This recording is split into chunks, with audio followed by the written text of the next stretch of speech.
আসসালামু আলাইকুম সবাইকে। নতুন আরও একটি রেসিপি নিয়ে আপনাদের সামনে এসেছি। আজকে আমি খুব সামান্য কিছু উপকরণ দিয়ে মজার একটা পিঠা তৈরি করে দেখাবো। 1 কাপ চাল আর 1 কাপ ডাল দিয়ে এই রেসিপিটি আপনাদের তৈরি করে দেখাবো। আশা করি রেসিপিটি আপনাদের ভালো লাগবে। এখানে নিয়ে নিচ্ছি 1 কাপ কাঁচা মুগ ডাল আর 1 কাপ আতপ চাল।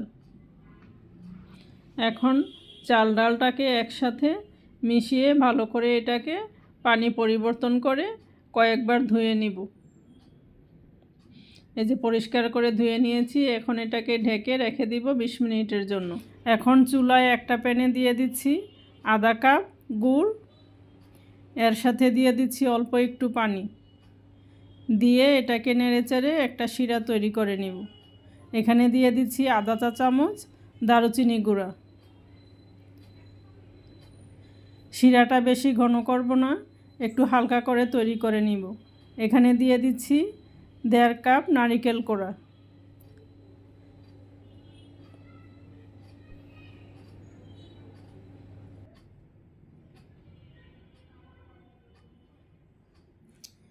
নারকেলের পুরটা আমার মোটামুটি তৈরি হয়ে গিয়েছে।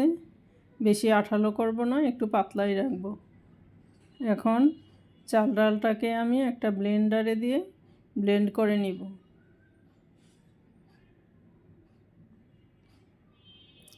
অল্প একটু পানি দিব, একটু আঠালো করে তৈরি করব।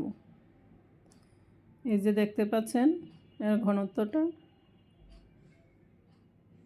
একটু দানা দানা থাকবে, এতে করে পিঠাটা খেতে ভালো লাগবে। একটু ভালো করে ফেটিয়ে নিচ্ছি। দিয়ে দিচ্ছি 1 চা চামচ লবণ, দিয়ে আমি এটাকে কয়েক মিনিট মিশিয়ে নিয়েছি। এখন এর সাথে দিয়ে দিব 2 টেবিল চামচ ময়দা। ময়দাটা দিয়ে আমি ভালো করে এটাকে ফেটিয়ে নিব।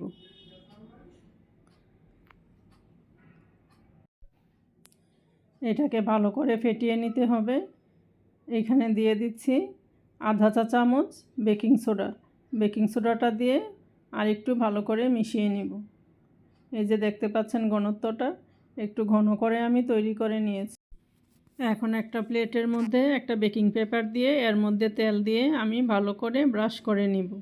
তেলটা চারপাশে সুন্দর করে ব্রাশ করে দিব যাতে কোথাও লেগে না থাকে। এখন এর মধ্যে অর্ধেকটা ব্যাটার দিয়ে দিব। অর্ধেকটা ব্যাটার দিয়ে আমি চারপাশে ভালো করে ছড়িয়ে দিব।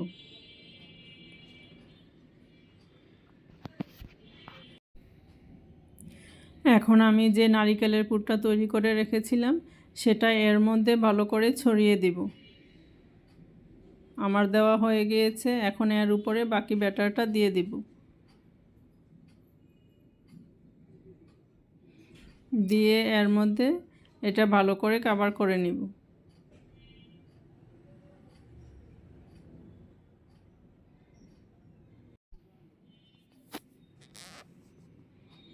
এখন একটা চুলায় প্যান বসিয়ে এর উপরে স্ট্যান্ড দিয়ে প্লেটটা বসিয়ে দিব। দিয়ে আমি এটাকে 10 মিনিট বেক করে নিব। ফিরে আসলাম 10 মিনিট পর। 10 মিনিট পর দেখতে পাচ্ছেন পিঠাটা অনেকটাই ফুলে উঠেছে। এর উপরে আমি কিছু ড্রাই কোকোনাট ছড়িয়ে দিব।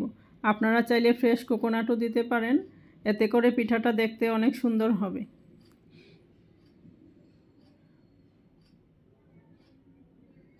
আমি এটাকে ডেকে আরও 10 মিনিট বেক করব। ফিরে আসলাম 20 মিনিট পর। দেখতে পাচ্ছেন কাঠিটা একদম ক্লিন এসেছে। পিঠাটা কিন্তু অনেক সুন্দরভাবে তৈরি করা হয়ে গিয়েছে। এখন আমি একটা ছুরি দিয়ে এটাকে চারপাশ থেকে আলগা করে নিব।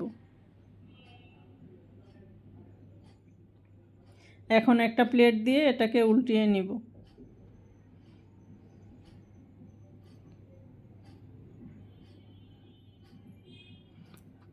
এখন আমি আপনাদেরকে এটা কেটে পরিবেশন করে দেখিয়ে দিচ্ছি।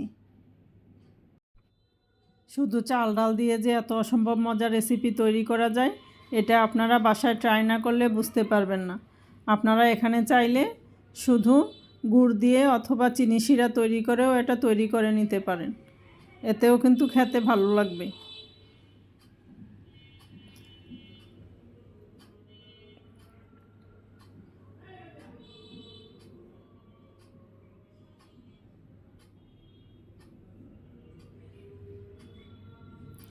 এই যে দেখুন পিঠাটা দেখতে অনেক সুন্দর হয়েছে।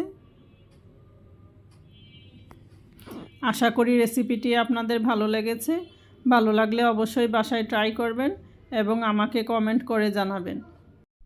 সবাই ভালো থাকবেন। আসসালামু আলাইকুম।